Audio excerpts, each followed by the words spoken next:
Muy buenas noches, estamos aquí en nuestro programa de Revolución Democrática 2.0. Tenemos a dos invitados, el senador Juan Manuel Fósil, economista. Gracias. Economista egresado del Tecnológico de Monterrey, uno de nuestros legisladores productivos, con 56 iniciativas presentadas en la presente legislatura, 17 de ellas ha sido él como ponente principal, como promovente. Y tenemos también a nuestro abogado de cabecera, el licenciado Jorge Aljovín, experto en temas electorales. Ha incursionado ahora en los temas relacionados con el análisis de la política. Muy buenos análisis ha presentado, porque ha tenido la oportunidad de recorrer ya alguna parte del continente americano. Y yo soy Luis Fernando Flores, contador público, especialista en temas financieros. Muy bien. Pues hay con qué. Continuamos. Sí. Muy bien, hoy nos toca platicar un tema muy relevante a un año de la 4T. Quiero proponerles 4 subtemas fundamentales. El primero es evidentemente el recorte presupuestal que esta 4T ha mandatado para los órganos autónomos, los efectos, las consecuencias que puede representar la disminución del presupuesto en el Instituto Nacional Electoral, que analicemos un poco su función, lo que ha originado una institución de esta naturaleza en nuestro país, el cambio democrático que ha provocado, el rol que ha desempeñado, el tema de la seguridad, un tema relevante en nuestro país, la economía y el crecimiento económico, el combate a la corrupción y finalmente el presupuesto 2020. Muy bien, pues quiero iniciar, ya lancé con algunas preguntas de esto que puede representar la disminución de un presupuesto a un órgano autónomo. ¿Cuál es la opinión que ustedes tienen al respecto? Bueno, empiezo. Reducir presupuestos a órganos autónomos o a otras instituciones como cámaras de diputados, como senadores o a la Suprema Corte de Justicia, a todo el órgano de justicia, es, bueno, buscando la austeridad es bueno, porque mucho se ha criticado por la ciudadanía de que hay altos sueldos, que hay mucho derroche de recursos. Desde ese punto de vista está correcto, pero tiene que ser algo muy medido, porque tampoco se trata de que los funcionarios de los órganos autónomos o de los tribunales o los senadores y diputados estén para todo yendo a ver al presidente para que les dé dinero, si no somos limosneros. Debemos tener un presupuesto autónomo que nos permita verdaderamente ejercer esa autonomía. De otra forma van a ser poderes sometidos por el Poder Ejecutivo, y precisamente las cámaras de diputados y senadores son contrapesos del Poder Ejecutivo. No somos comparsas, somos contrapesos, y los órganos autónomos pues tienen esa función también de regular a los demás poderes si es que estamos violando alguna esfera que no es de nuestra competencia. Entonces, desde mi apreciación, hay que tener mucho cuidado con esos recortes. Tiene que ser muy medido y respetando siempre la soberanía de cada institución. Claro, por supuesto. ¿Qué otras consecuencias adviertes? Efectivamente, coincido aquí con el senador. El mensaje ha sido contundente de la ciudadanía, que es un cambio, acercarse a ellos y justamente buscar un mensaje de austeridad. Pero creo que el debate se está centrando en una puerta falsa. ¿Cuál es esta puerta falsa? Nos estamos preguntando cuánto cuesta, pero no nos hemos hecho la pregunta de fondo. ¿Para qué sirve tener estas instituciones? Y para las personas en nuestras casas, los jóvenes que no estuvieron durante el año 1990, cuando este instituto nació y dio una fortaleza, un sentido democrático a este país, habrá que decirlo, que fue en contra del fraude, en contra de una caída de un sistema. Por tanto, aquí no solamente debemos preguntarnos cuánto nos ahorramos, qué hacemos con ese dinero, sino también para qué sirvió y cuál es el sentido y la finalidad del Instituto Nacional Electoral. Por eso, me parece que en esta construcción de instituciones democráticas corremos el grave peligro que nuevamente estos órganos regresen al Ejecutivo Federal, y regresando casi a un sinsentido, que don Manuel Bartlett vuelva a organizar las elecciones. Entonces me parece que en este sentido hay que medir, hay que buscar un balance, y en esto será fundamental la tarea de los legisladores y sobre todo también de nosotros, que me parece que hay algo muy importante: el fracaso del modelo neoliberal para poder transmitir los verdaderos sentidos de las instituciones, y eso nos cabe a todos en este estudio también, de parte de la clase política, de parte de quienes somos comentaristas. Me parece que los expertos hemos fallado, ha fallado esta tecnocracia, estas personas que se dicen los expertos no han sabido transmitir. Por ejemplo, decimos crecimiento cero, pero para el ciudadano de a pie, ¿de qué le sirve un 2, un 3% cuando no lo ve reflejado en sus bolsillos? Me parece que por ahí tenemos que enfocar el debate. Claro. Inclusive, ahorita que mencionaba el compañero el tema de los que no habían nacido en el 90, cuando se forma el Instituto Nacional Electoral, que era el IFE antes, y que posteriormente se forma el TRIFE, el Tribunal Federal Electoral, para garantizar los derechos ciudadanos electorales. En el 88 precisamente se da una elección muy cuestionada, donde Carlos Salinas de Gortari queda como presidente de la República. Cuauhtémoc Cárdenas, que fue nuestro candidato del PRD, pierde oficialmente, pero se genera un resultado electoral que no da legitimidad al presidente. Entonces desde ahí se empieza una lucha muy fuerte por el PRD a favor de la democracia, y ese es uno de los grandes triunfos, uno de los grandes logros que no se le ha dado el valor suficiente al PRD, porque gracias a nosotros, a todas las manifestaciones, protestas que hicimos en su momento, se logró que se instituyera el Instituto Federal Electoral, quien regulara las elecciones, porque mencionar a Manuel Bartlett hoy no tiene sentido para los muchachos que en el 88 no habían nacido.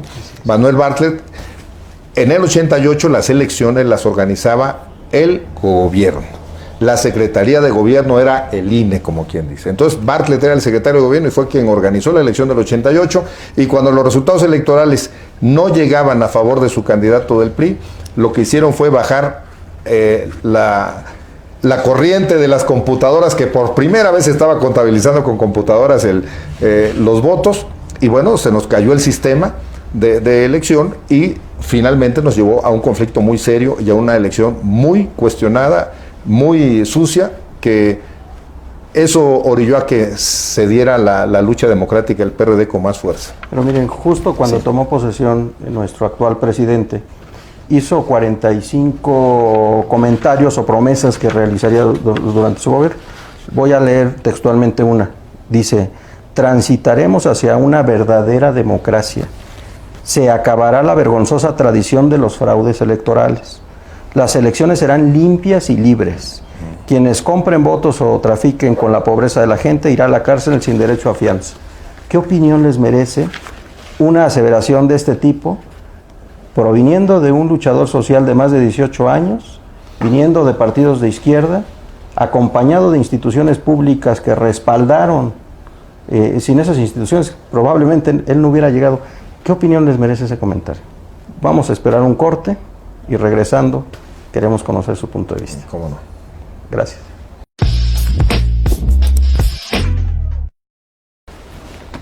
Estamos en Revolución Democrática 2.0. No olviden compartirlos con nuestras redes, con sus amigos, con sus familiares. Los temas que aquí analizamos son de gran interés nacional. Muy bien, regreso con nuestros invitados. Y les reitero, ¿qué opinan ustedes de la aseveración que hizo el presidente de la República en su toma de protesta, en el sentido de que mencionaba que se acabarán la vergonzosa tradición de fraudes electorales y las elecciones serán limpias y libres? A lo mejor aquí valdría la pena recordar un poquito la historia. Hace un rato hablaban del señor Manuel Bartlett. Para los que somos muy jóvenes y que no nos tocó vivir esa etapa, por favor, ilústrenos. Bueno, ya. Habrá que ser más didácticos, como dice muy bien el senador. Sí. Habrá que explicarle a nuestros amigos en casa que Manuel Bartlett es un símil a la secretaria de Gobernación, Olga Sánchez Cordero, lamentablemente justificando un fraude también que se está cometiendo en el estado de Baja California, señalando que la ley pervivirá, donde señala que legalidad se superpone a la legitimidad que deben tener los gobernantes, y me parece que en este sentido también habrá que tener cuidado con gobernar con el ejemplo simplemente, sino también habrá que ver ciertas alarmas que ya hay en el sistema. A propósito de la visita del profesor Levinsky aquí a México, cuando él habla sobre cómo mueren las democracias, me parece que hay que destacar dos puntos fundamentales. Por parte del gobierno federal, no respetar y no reconocer a la oposición como un mecanismo de poner frente, de poner pesos y contrapesos. Lo vimos muy claramente, el atropello que se cometió en el Senado de la República a partir de la elección de la comisionada, de esta ombudsperson, que es de la CNDH, Rosario Piedra. Ahí hay una primera alarma. Una segunda alarma es lo que se ha denominado cooptar las instituciones, que es atraparlas y tejer una red donde desde las propias democracias se desmorona la democracia. Esto es, mediante mecanismos que aparentemente son democráticos, se logra una aprobación, una legitimidad, pero al final del día, ¿con qué nos encontramos? Con un ejecutivo que elige personas a modo, con un ejecutivo que el día de mañana probablemente no respetará el mandato que le diga a la ciudadanía en una revocación de mandato, y es un laboratorio, habrá que decirlo también así, el caso Bonilla, para una probable reelección.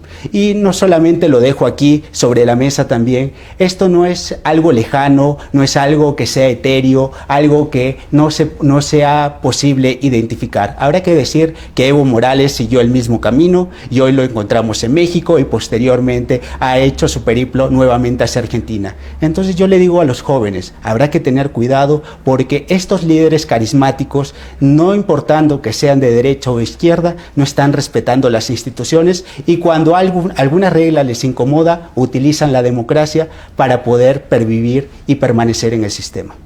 Senador, muy bien. Bueno, pues con respecto a la democracia, tan hay democracia en el país que, bueno, pudo llegar López Obrador, y eso que era adversario del sistema, ¿no? A mí me parece que es un contrasentido que lo esté diciendo de esa forma. Inclusive muchos partidos, todos, inclusive el PRD, pues con lo que hayamos sacado de votos, ahí estamos representados en las cámaras de diputados y senadores, y el que haya esa pluralidad te está indicando que efectivamente hay democracia, y que no necesariamente nos las va a garantizar el presidente. La democracia se garantiza con la participación ciudadana. Cuando el ciudadano sale a votar con libertad, con la voluntad de un cambio, lo va a hacer quiera o no quiera el gobierno. Entonces, a quienes tenemos que motivar a su participación hacia la ciudadanía, y claro, no estar dependiendo de si el presidente quiere democracia o no. Pero ahorita quiere democracia, y si mañana no la quiere, entonces lo que diga el señor pues no puede ser. Senador, yo me pregunto, y usted véalo así también para nuestros amigos en casa.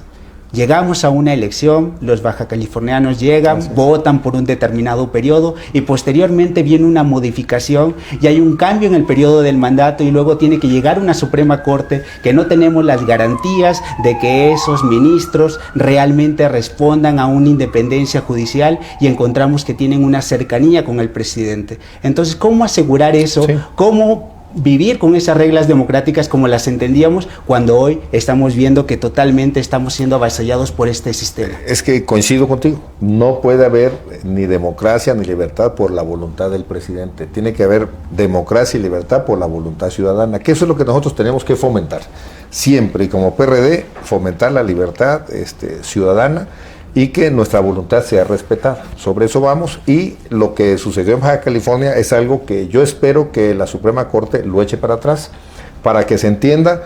En el 2014 hubo una reforma electoral donde se está buscando que haya fechas únicas de elección, la mayor cantidad de elecciones, que las juntemos en el 21, en el 24, cada 3 años vamos a estar eligiendo gobernadores, diputados, senadores, diputados federales, diputados locales, alcaldes. Entonces de eso se está tratando, y hubo 3 estados, que era Veracruz, Puebla y Baja California, que tenían que ajustarse a una elección de gobernador por 2 años. Entonces los otros 2 estados, Puebla y Veracruz, sí cumplieron, y Bonilla, el de Morena, el que llegó, pues llegó por un mandato de 2 años, y quisieron cambiar la ley en su estado. Rompe muchos pactos electorales a nivel nacional, se puede perder la gobernabilidad si se le permite esto al gobernador Bonilla, que es un acto de corrupción, es un acto de falta de respeto al ciudadano. Eso es algo muy importante. Y ya el Tribunal Federal Electoral ya se manifestó en contra de ese cambio que están queriendo hacer el Congreso local de Baja California Norte, y espero que la Suprema Corte pues, solamente ratifique lo del Tribunal Federal. Pero entonces ustedes están sugiriendo que no recordar la historia es estar condenado a repetirla, ¿no? Totalmente, por eso hay que decirlo, por Entonces, eso hay que comentarle a la 1988, gente. Sí. una elección polémica, Sí. Cuauhtémoc Cárdenas, Carlos Salinas de Gortari, estuvimos a punto de una efervescencia social que pudo haber llegado Sí. a más. Sí. Las izquierdas actuaron con responsabilidad y una de las negociaciones fue precisamente un instituto autónomo, ¿no? Exacto. La creación del Instituto Federal Electoral. Y ahora se pretende pues debilitar, vulnerar Sí. esta institución. Habrá que estar muy cuidadosos de que no se le vulnere la autonomía al Instituto Nacional Electoral. Claro, por supuesto. Quizás sí hay que reflexionar respecto a los costos, ¿no? Respecto a los costos de la democracia. Hay que checar que democracia. los costos sean pues lo necesario. Exacto. Eso sí. Pero Sin no duda, creo que no está a juicio ni a discusión que efectivamente tenemos una democracia cara, tenemos partidos políticos que no han respondido a las expectativas Sí, ciudadanas, también es habrá que correcto, decirlo, es correcto. y que ha habido un abuso efectivamente a todos los niveles, corrupción que al día de hoy se mantiene ese capitalismo de cuates, habrá que decirlo, cuando tenemos un plan de infraestructura y los primeros que están aplaudiendo en esa primera fila son los hombres más potentados de este país, me parece que es increíble y un cinismo absoluto hablar que aquí llegó la honestidad, la bondad y que se acabó la corrupción. ¿Estás hablando de la mafia del poder? ¿O de No. qué estás hablando? Los que eran la mafia, pues ya no lo son. Ya están no, porque ya santificados y jalan con purificados, ellos, ¿verdad? Cierto, perdón, Sí. lo había olvidado. Son Muy bien. incongruencias. ¿Qué opinan ustedes de la presidencia rotativa en el INE, que se ha puesto sobre la mesa? Y yo creo que después del corte, porque en unos momentos tendremos un corte, quisiera una reflexión respecto del costo de los partidos políticos. Los 4.800 millones de pesos que cuestan aproximadamente anualmente el sistema de partidos y esta propuesta de Morena de reducirlo al 50%, ¿no? Muy bien, amigos, nos vamos a un corte y regresamos en unos segundos.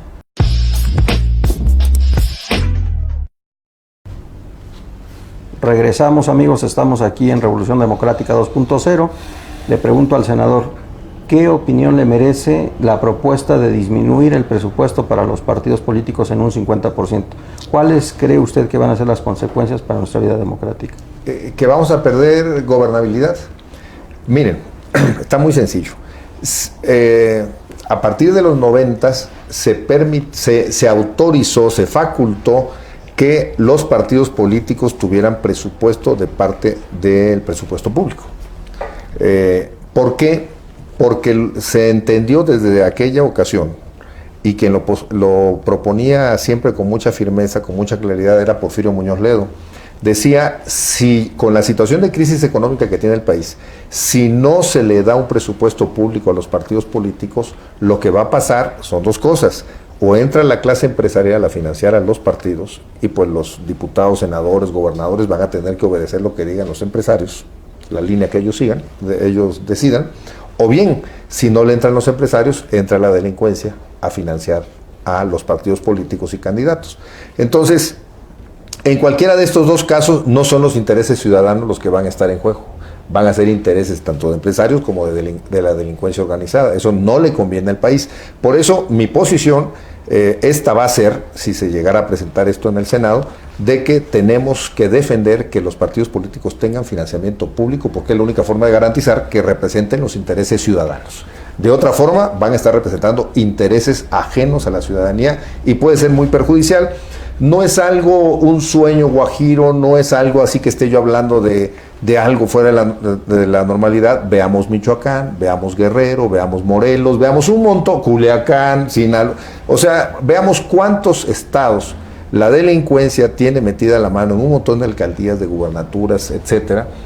Entonces, si ya lo estamos viendo y todavía vamos a debilitar más a los partidos, bueno, pues van a acabar con la gobernabilidad que hoy tenemos, y va a ser muy perjudicial para nuestro país. Por supuesto, Jorge, y nada más para que complementes un poquito este comentario con esta otra información.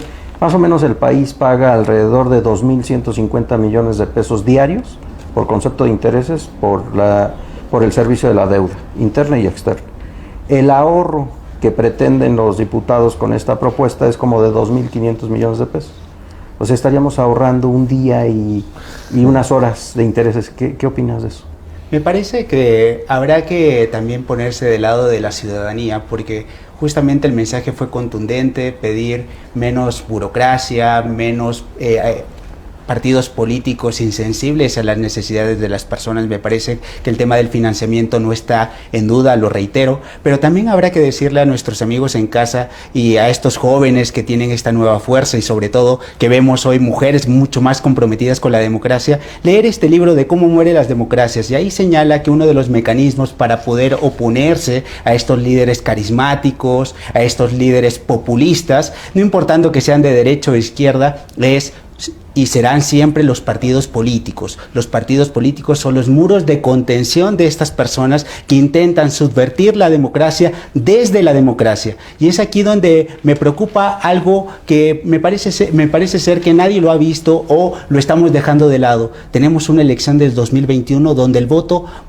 vale más que la propia elección del 2018, porque no solamente tuvimos un cambio de sistema, hoy está en juego no solamente la mayoría que puede tener un partido político en las cámaras para poder cambiar a modo todo el sistema político. Un sistema político que va a carecer de democracia, va a tener personas, dirigentes dentro de sus propios órganos que están al servicio de un partido político, y eso me parece que es terrible. Y en cuanto a la presidencia rotativa del INE, habrá que decirlo, no pasa por personas, pasa por la necesidad de poder garantizar candados. ¿Cuáles son estos candados? Que se asegure que el presidente del Instituto Nacional Electoral no responda a un partido político, que no responda a Palacio Nacional, que no responda a la Secretaría de Gobernación. Pero también, como lo hemos platicado aquí en infinidad de situaciones, los jóvenes en casa estarán diciendo: oye, hablas del INE, hablas de estos órganos constitucionales autónomos,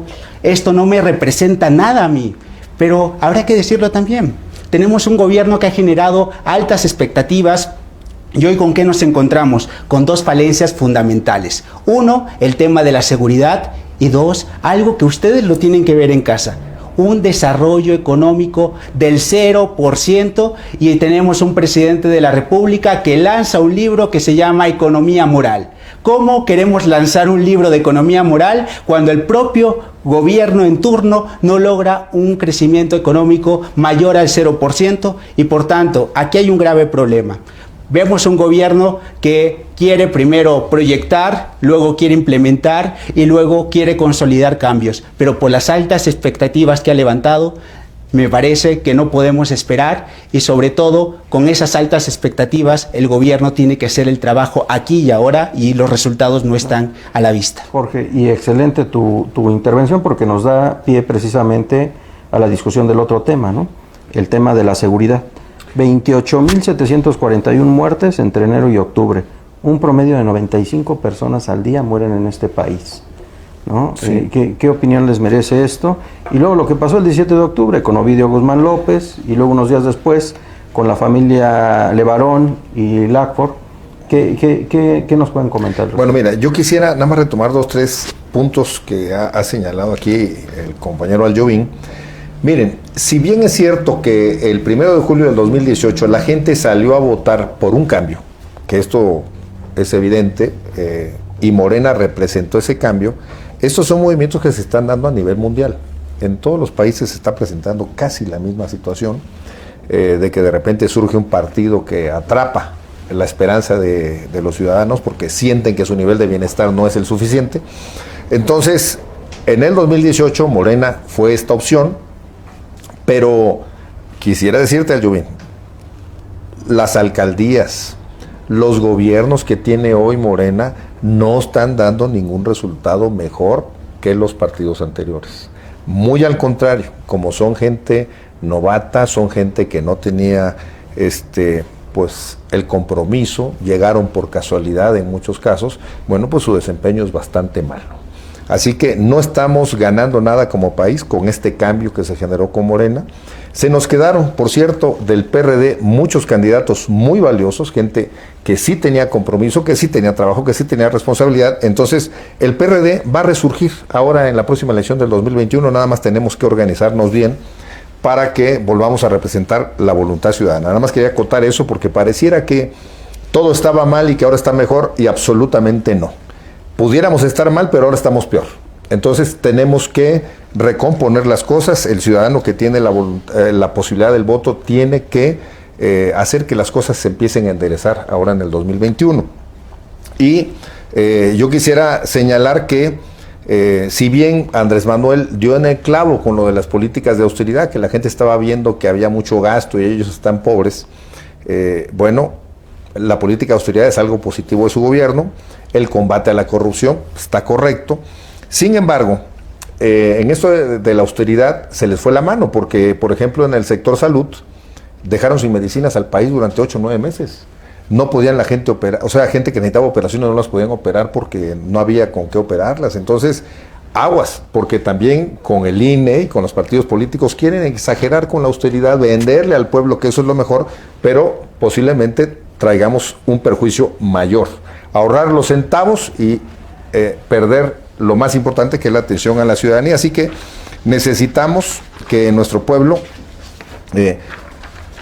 despierte, que vea con claridad. Hay que reconocerle, hay ciudadanos que nunca recibieron ningún apoyo, hoy lo están recibiendo a través de los diferentes programas sociales, que no son la panacea tampoco, ¿sí? Porque para que exista la beca Benito Juárez para los chamacos de prepa, se lo tuvieron que quitar a las mamás el programa Prospera. Entonces, un programa Prospera que ayudaba a las familias, al seno de la familia, que es la mamá, se lo quitas el recurso, y la mamá desde ahí apoyaba a todos los chamacos, apoyaba la economía familiar. Ahora le das al chamaco, y el chamaco, pues lo primero que hace es irse a comprar un celular. Y es normal, yo no descalifico a los jóvenes, porque precisamente la edad es diferente. No es lo mismo tener 15, 16 años que ya 28 o 30 como mamá. Entonces tienen otros intereses, se salen a comprar su celular, quieren divertirse, salen por la caguama, salen por el paquete de las cadenas comerciales que venden en hielo, licores y papitas. Entonces, este tipo de cambios que está habiendo, hay gente que ha salido beneficiada, pero hay otros que están saliendo perjudicados. Y creo yo que nuestra economía en términos generales está cayendo en un grave problema. Este es uno de los programas que supuestamente hay beneficio, pero hay perjuicio hacia las familias y también perjuicio para los jóvenes, que muchos están cayendo. Sin duda hay un aliento de esperanza a partir de lo que usted me dice, porque efectivamente creo que por parte de la oposición ha habido una falta de articulación total. Sí, me parece que el golpe ha sido mortífero, recién se están levantando me parece como un Andy Ruiz, que estuvieron durante muchos años, durante una transición perdida con el Partido Acción Nacional, luego un regreso al Partido Revolucionario Institucional, que prometieron ser distintos y fueron los mismos de siempre. Me parece que como Andy Ruiz, dejaron de entrenar durante mucho tiempo los partidos políticos, se confiaron, llegó este personaje y rompió, y creo que lo importante es generar cuadros, más que partidos políticos, es integrar a la ciudadanía en estas posibles propuestas. He visto con cierta simpatía lo que está ocurriendo con los movimientos de izquierda que buscan aglutinar a sectores ciudadanos, y creo que es aquí donde es lo importante para los jóvenes, entender que esto ya pasó de ser una politización de derecha o de izquierda. Es necesario que ustedes participen y que busquen estos sectores donde no solamente tienen a los partidos políticos, tienen las candidaturas independientes, y sobre todo un pendiente que tienen los partidos políticos: abrir las candidaturas a los ciudadanos y evitar que sea la designación, era una regla. Hoy ha sido la designación. Habrá que decirlo con todas sus letras: se eligió un candidato a la presidencia de la República mediante designación por parte del bloque opositor, sin un proceso abierto. Y entonces eso me parece que es importante mejorarlo, ajustar las tuercas donde debe de ser, y habrá que decirlo, los partidos políticos tienen que tener autocrítica, y bienvenido sea. Sí. Y coincido contigo. El candidato que presentamos como PRD en alianza con el PAN y Movimiento Ciudadano era un candidato que, debo reconocerlo, es un joven preparado, con experiencia, inteligente, pero con una propuesta muy alejada del sentir ciudadano. Y al contrario, pues López Obrador tenía ya 18 años en campaña, ya sabía qué es lo que necesitaba la gente, y bueno, ese contraste nos llevó a este resultado.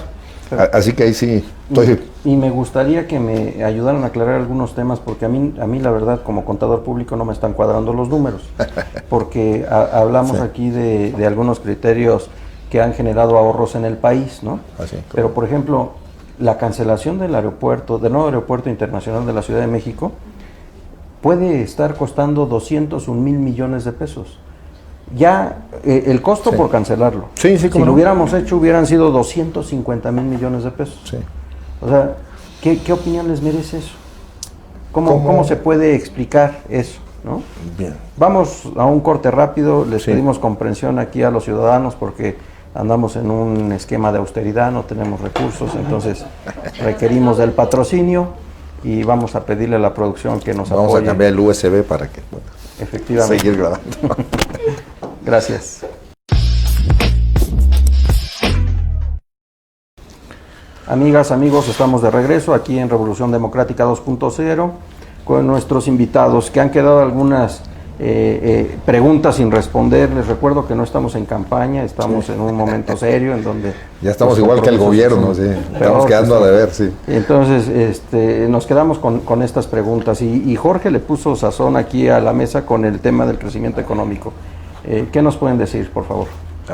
Pues yo les diría a mis amigos en casa que el camino a Palacio Nacional está hecho de buenas intenciones, pero de estas intenciones que nos van a llevar al rancho de nuestro presidente de la República. Ahí lo dejo a su imaginación. ¿Y por qué se los digo en este sentido? Tenemos un país que, a pesar de los mensajes políticos que pueden ser potentes, que la ciudadanía los escucha y que se reflejan en una presidencia popular, pero habrá que decirlo también que es bastante comparable a los dos sexenios anteriores que tenemos en su momento a Peña Nieto, a Calderón y a Fox. Habrá que decir que tampoco habrá que echar las campanas al vuelo. Y tenemos dos problemas fundamentales: seguridad y crecimiento económico. Tenemos un tema de seguridad que no se resuelve como en su momento lo dijeron al día siguiente, o como lo dijo un señor del norte en su momento con unas grandes botas, que él arreglaba los temas en el sur del país de un día para otro. En 15 minutos. En 15 minutos. Y aquí también habrá que decirlo que el presidente López Obrador nos ha quedado de ver esta Guardia Nacional que iba a dar resultados en 6 meses, que más bien ha alineado sus intereses a Estados Unidos, que me parece que más bien ha estado al servicio del señor Donald Trump, haciéndole su trabajo sucio, ese muro que dijeron que no se iba a construir, pero que de facto se construyó. Por otro lado, tenemos un crecimiento económico. Muchos en casa me dirán... ¿Por qué de facto se construyó? De facto se construyó porque gran parte de esta Guardia Nacional se destinó al sur del país para poder detener estas caravanas migrantes, cuando su verdadera responsabilidad es cuidar la seguridad de todos los ciudadanos con un clímax totalmente catastrófico. ¿Cuál fue?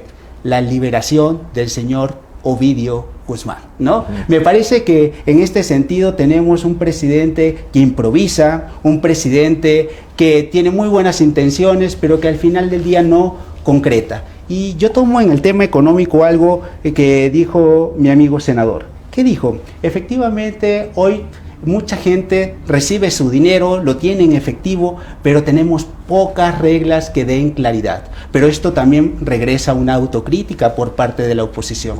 Podemos decir todo lo que ha hecho mal el presidente de la República y lo podemos decir como analistas, pero ¿qué ha faltado? Un proyecto alternativo, ese proyecto que no se ha juntado por parte de la oposición. Y los amigos en casa se están preguntando: oye, Jorge, ¿cuál es el impacto de que el país crezca un 1.6 y hoy me dices que a un 0%? ¿Qué me propone la gente de izquierda, la gente de la derecha? Más bien, yo como un ciudadano comprometido me gustaría escuchar cuáles son esas propuestas, cómo vamos a distribuir de mejor manera, cómo vamos a transparentar el presupuesto. Y eso, también debo decirlo, no lo he visto en la escena política. Tienes toda la razón, Jorge. Y es algo que hemos estado comentando ya en lo interno del partido.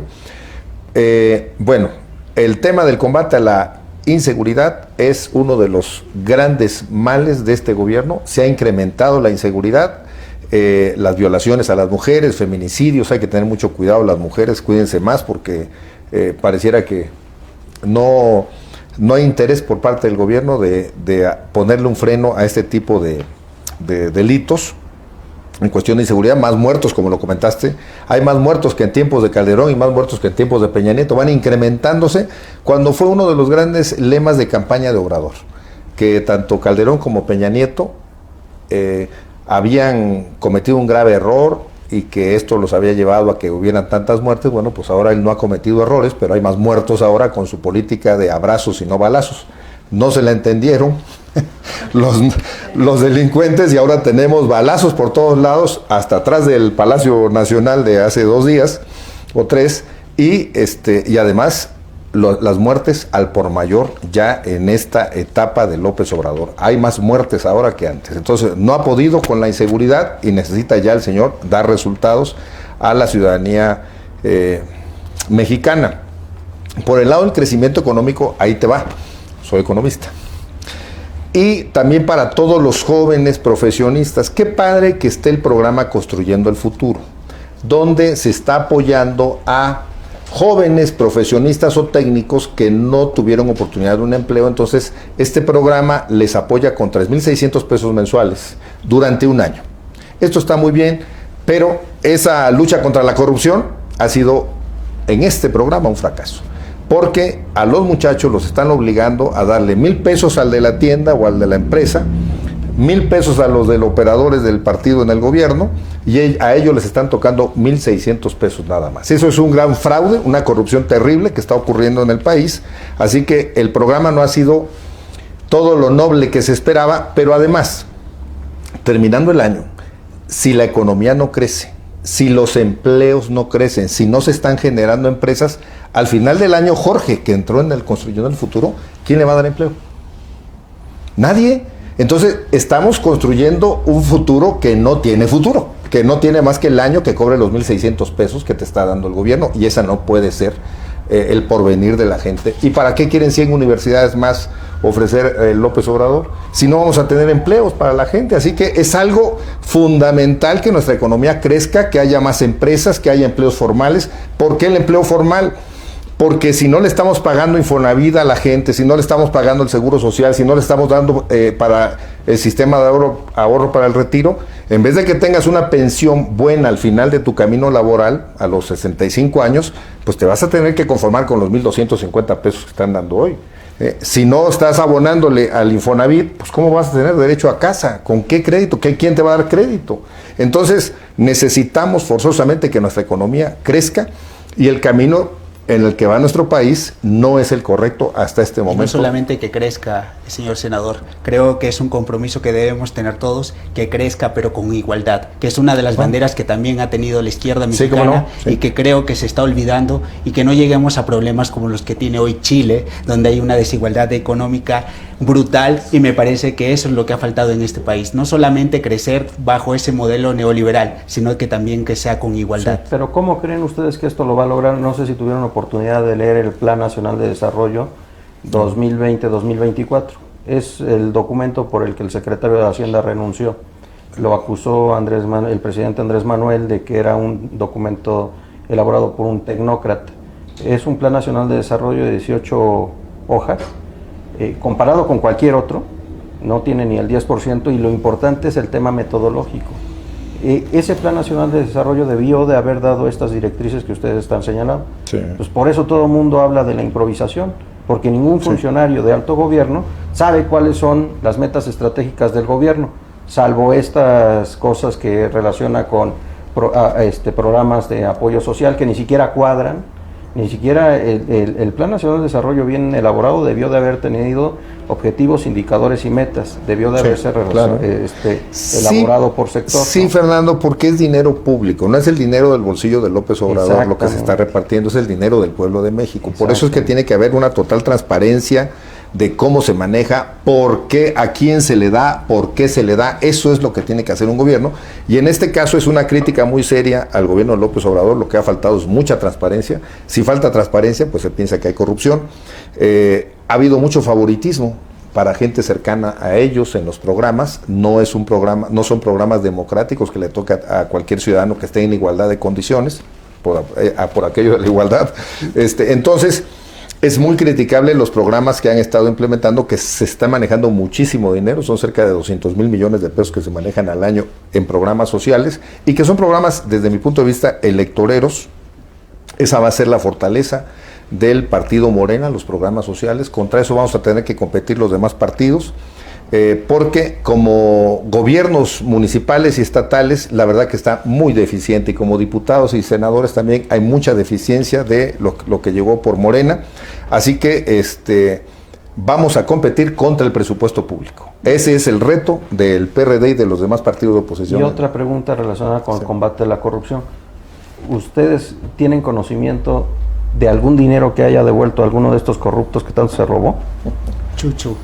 Yo diría chuchú nada más, porque finalmente así es como justificamos la corrupción en este país. No nos sometemos a un juicio, no nos sometemos a las autoridades, y tenemos a una secretaria de la Función Pública más preocupada de tomarse fotos con Evo Morales que de resolver los verdaderos problemas que tiene este país. Y yo creo que no solamente hay un grave problema de una inflación de promesas electorales, como en su momento lo hablaba Lacalle. Creo que hoy, y para quienes no lo tengan en el radar, es el expresidente de Uruguay, que en su momento se le acuñaba esta frase: uno de los grandes problemas que tiene América Latina es una inflación de promesas electorales, pero hoy, viéndolo de cara a México, uno de los grandes problemas que tenemos es de ideologías. Un presidente que polariza, un presidente que separa entre buenos y malos, un presidente entre corruptos y los que son López Obradoristas. Me parece que en este estado de cosas es necesario que las instituciones emerjan, pero no instituciones en una creación de leyes o simplemente modelos. Es necesario involucrar a los ciudadanos que tengan una verdadera toma de decisiones, y esto se logra con estas invitaciones, con estos grupos. Habrá que decir, puede ser Futuro 21, puede ser el Futuro Azul, el Futuro Verde, el Futuro Morado, no me importa cómo se llame. Al final del día, lo que queremos los ciudadanos, los jóvenes, queremos intervenir en política, que nos permitan tener presupuestos participativos y sobre todo las mejores prácticas. La mejor práctica es: el juez por casa empieza, y las asignaciones directas, programas que no tienen ninguna transparencia, a nada nos llevan, y eso es lo que queremos ver. Queremos ver en qué se gasta nuestro dinero, y no que un líder del continente sudamericano venga a los mejores restaurantes de Polanco y que nadie nos diga con qué se pagó, con qué partidas, y que nos digan que eso es ser mezquino. Pero ya se fue a Cuba. Sí. Ese ya no es problema. Digo, yo creo que fue una recomendación de Donald Trump, ¿no? Alguna negociación por ahí hubo, y que también dijo que nos iba a defender con dignidad frente pero a cambio de qué, ¿no? Pero senador, a ver, usted le dio risa a mi pregunta de que no le llega a la mente a algún corrupto que está en la cárcel. Bueno, nada más hay una o dos personas en la cárcel, pero que devuelvan el dinero va a estar muy complicado. Que eso es lo que finalmente la gente espera, que el dinero se regrese al gobierno y que el gobierno haga buen uso de él. Es un reclamo. A mí me ha tocado ya ver este tipo de situaciones, como por ejemplo en Tabasco, con el anterior gobernador. Lo metieron preso 6 años, pero nunca devolvió un peso. Entonces la gente decía: oye, Fósil, no devuelve un peso y todavía lo tenemos que mantener en la cárcel. Oye, ¿de qué se trata? Entonces, la lucha contra la corrupción se tiene que ver en los hechos, que haya una devolución del dinero y que no esté ocurriendo la corrupción en este gobierno. Que no nada más estén tapándose la corrupción de ahora tratando de agarrar cacería de brujas con los del pasado. Eso es bien importante, que haya honestidad en este caso. Y te quisiera comentar el tema del aeropuerto. Aunque a muchas personas no les interesa el aeropuerto porque ni viajan en avión, el tema de la inversión en el aeropuerto y de la supuesta corrupción que había, bueno, a mí me pareció algo ilógico que cancelaran el proyecto. Porque esa cancelación del proyecto, se le dijo a López Obrador, nos va a costar, hay que indemnizar a mucha gente que invirtió su dinero. Entonces sí nos está costando cerca de 200,000 millones de pesos la indemnización. Pero además nos cuesta más en algo que es importante, se llama confianza de inversionistas. ¿Con qué confianza puede venir un inversionista extranjero o un inversionista de aquí de México a invertir en un proyecto si al presidente se le puede ocurrir mañana hacer una consulta de esas chafirules como la que hizo la del aeropuerto y te cancela el proyecto y te deja tirado todos los millones de pesos que hayas invertido? Entonces, ese tipo de acciones nos han generado una desconfianza brutal de los empresarios, y por eso es una de las razones por la que México no está creciendo, porque nadie está invirtiendo en el país. Claro, sí. Muy interesantes y coincido plenamente con sus razonamientos. Vamos a un corte y regresamos en unos segundos. Amigas, amigos, estamos de vuelta aquí en Revolución Democrática 2.0, haciendo una evaluación del primer año de gobierno de Andrés Manuel López Obrador. ¿Qué conclusiones ustedes pueden poner sobre la mesa de temas positivos y negativos en este primer año de gobierno? Sí, positivo el que haya metido al gobierno federal a una política de austeridad con los altos funcionarios que ganaban altos sueldos. Eso es positivo para el país, eso libera recursos para actividades prioritarias para el pueblo de México. Hacerle un frente al combate a la corrupción, que se acordarán que fue la lucha contra el huachicol lo que hizo ver a la ciudadanía que sí había una lucha frontal contra la corrupción, aunque ahora veo que eso se ha debilitado un poco, la lucha contra el huachicol. Ya no se oye nada, pero sigue habiendo huachicol en las comunidades, o sea, eso es. Las políticas de bienestar, sus programas sociales, habrá que ver el efecto neto. Antes había Prospera, había Procampo, ya lo desaparecieron. Antes estaba el Instituto Nacional de Emprendedores Sociales, ya lo desaparecieron. Eran recursos que sí llegaban también a la ciudadanía y él creó sus propios programas sociales. Habrá que ver el efecto neto en favor de la ciudadanía, si mejoramos o qué es lo que está ocurriendo. Sí quiero mencionar que con los programas sociales ha habido mucha corrupción, que es algo que deberíamos entre todos denunciar y no permitir que esto esté ocurriendo, tanta corrupción en los programas sociales como el de Jóvenes Construyendo el Futuro, que le están quitando el dinero a los jóvenes, el dinero que les corresponde a los jóvenes se lo están quitando. En Sembrando Vidas también estaban haciendo algunas tranzas de que para que te pudieran inscribir tenías que dar un dinero, o están permitiendo, aunque las reglas de operación dicen que te pueden dar hasta 4 o 5 programas si tú tienes más de 2.5 hectáreas, la verdad es que lo mejor es que se reparta a más personas el programa Sembrando Vidas. Inclusive la queja de la gente es: le siguen dando al que más tiene, a los que menos tenemos terreno nos siguen dejando en el abandono. Esa es la queja formal que tenemos contra el programa Sembrando Vidas. En el programa de discapacitados, muy mal que solo se atienda a discapacitados hasta 29 años. A los 30 años ya no tienes derecho al programa de discapacitados. Eso verdaderamente es un crimen contra la gente, que en la medida que eres más adulto, pues más necesidad tienes, menos posibilidad de un trabajo. Entonces, ahí estamos mal en esos programas. Así que tendrán el gobierno que ponerle mucha atención a esto. Ahora, ¿qué es lo que está, además, qué más está mal? El que se esté abandonando el crecimiento de la economía, que no estemos fomentando la inversión, que el dinero público no se esté invirtiendo más en infraestructura que se requiere tanto en el país, que se le esté recortando el dinero a los estados y a los municipios, se les está recortando el dinero. Entonces, cada vez la atención directa al ciudadano se va a ir disminuyendo, porque el presupuesto público lo está concentrando todo el gobierno federal. O sea, todo lo está decidiendo López Obrador. Eso está muy mal. Debe haber, cada quien entre sus responsabilidades, tanto estados y municipios, deben tener sus recursos para poder responderle a la ciudadanía. Los están dejando atados de manos y no le van a poder responder a la población. Así que esto es algo de ponerle atención. Y a la seguridad pública de los ciudadanos, merecemos tranquilidad, merecemos paz. Así que necesitamos seguir denunciando la falta de atención de este gobierno de López Obrador en favor de la ciudadanía con la seguridad. Ya tiene Guardia Nacional, ya no hay pretexto. Tiene presupuesto, no hay pretexto. Y tienen policías estatales y municipales. Ahora, ¿por qué no estamos cumpliendo? Y ya hasta Donald Trump en Estados Unidos nos está pasando información de quiénes son los malos. Bueno, entonces, ¿qué está sucediendo? Así que sí hay cuestiones que tenemos que aterrizar bien y que este gobierno debe poner atención. Jorge, tus comentarios finales, por favor.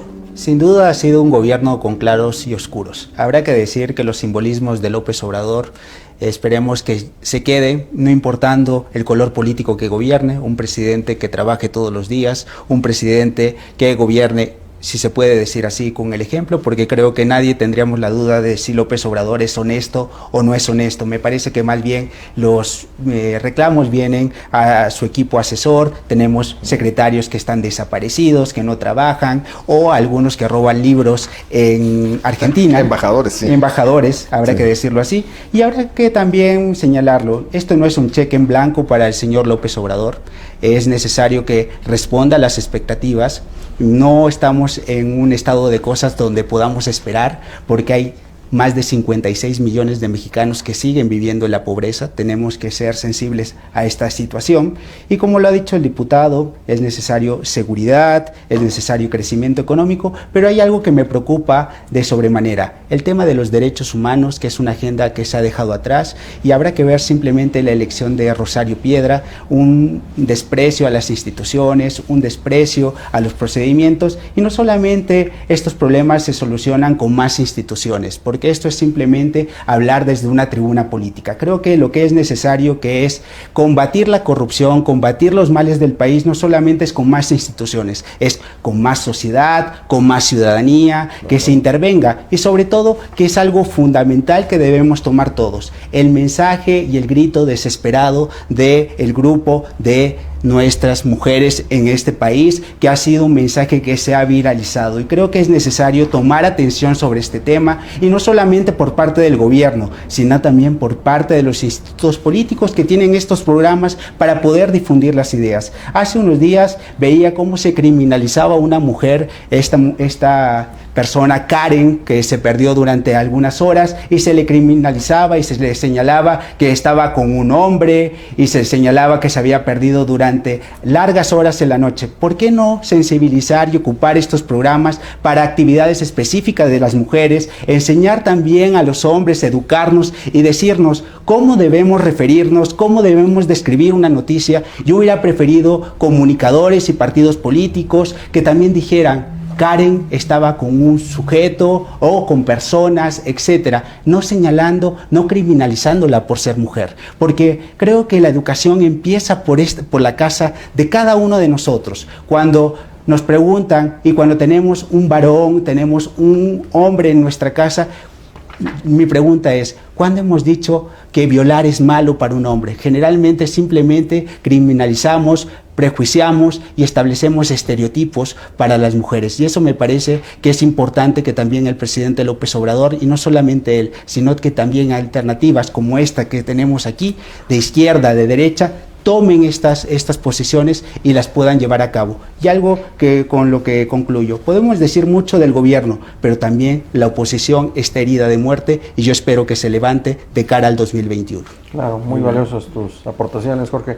Complementaría solamente en el caso de esta chica que hay que acusarla con su abuelita, porque yo creo que eso fue lo que le faltó. Y yo quisiera agregar algo, como perredista que soy, decirle a nuestra sociedad, a las personas que nos están escuchando, que el PRD va a estar abierto a la sociedad, va a estar abierto a los jóvenes, va a estar abierto a toda aquella persona que desee participar, pero en el entendido de que no solo es de ideas, hay que trabajar. Hay que estar en contacto con la gente para que podamos ganar la confianza y los votos. Porque muchas veces pensamos nada más que con la idea es suficiente. No, hay que estar con la gente para que se puedan ganar las elecciones. Las elecciones se ganan con votos. Así que hay que caminar con la gente, y pues les invitamos a todos a seguirnos en las redes sociales. Ahí van a estar apareciendo nuestras redes particulares. Felicitar al PRD por estos programas que fortalecen a la democracia, fortalecen la libertad, fortalecen las ideas que podamos como ciudadanos tener. Es muy importante que escuchemos ideas para poder formar buenos criterios. Y hoy, Día de la Virgen de Guadalupe, pues a todos los católicos desearles que esta fiesta, esta devoción que se tiene con la Virgen de Guadalupe, la celebren en paz, en armonía, y que esto haga que nuestro país se fortalezca también. Le tomamos la palabra, senador. Todos los que somos ciudadanos escribiremos en sus redes sociales también a este programa, y le tomaremos la palabra, porque queremos trabajar con usted, y no solamente con usted, por el bien de este país. Eso es. Muchas gracias. Claro que sí. Senador Gracias. Juan Manuel Fósil Pérez, senador de la República, nuestro amigo Jorge Aljovín, abogado especialista en temas electorales. Muchas gracias. Un programa verdaderamente enriquecedor. Gracias a la ciudadanía que nos acompaña. un fuerte abrazo, y en el PRD, a través de Revolución Democrática 2.0, compartimos nuestro punto de vista para la mejora de este país. Gracias. Gracias, Fernando. Muy bien. Muy bien, gusto. A tus órdenes.